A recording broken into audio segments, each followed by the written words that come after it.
Jamani, hii nyumba kama kila sehemu inapangishwa, basi tuambizane na sisi tuweze kupata Jamani, kama hii nyumba kila sehemu inapangishwa, basi tuambizane mapema na sisi tuwahi sehemu za kupangisha.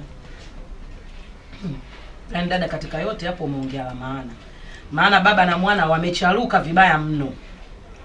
Yaani wamecharuka kweli kweli. Kwani kuna nini jamani? Si kaka yako huyo. Yaani kimasiala tu kapangisha hapo barazani. Na mkubwa. Hapa cha maana jamani, tugawane vyumba. Kila mtu afe na chake. Tina. Hapa.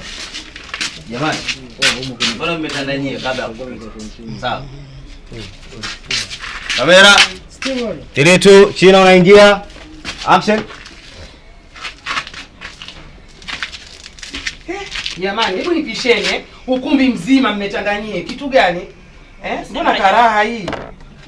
Vibaeni hivyo. Unasemaje wewe Mkodombwe? Umeingia mti na utarudi mwiba. Kwani mlango si ndio huo? Hebu nipisheni huko. Mmeviunda nyie.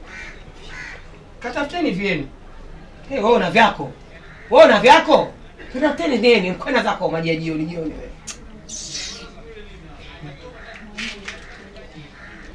Wewe unalopoka nini? Wewe umekuja kumwangalia ndugu yako. Mwangalie ndugu yako. Ule wewe akute hapa uache hapa.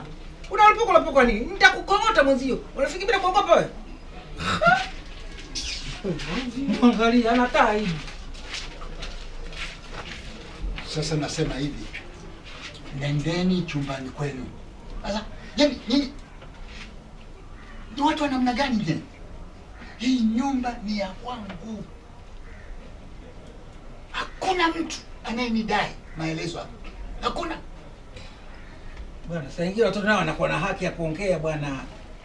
Wewe kwa sababu nyumba yako basi hata watoto hawana haki. Mzazi analazwa, watoto wana haki. Dada.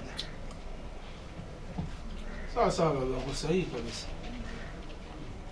Uko sahihi nini na wewe naye? Sahihi huyu vipi huyu jamani? Wewe unaongea nini yani? Yaani wewe kabisa unaongea nini? Hapo. Ndio ndo kumwagia chai. Hapo.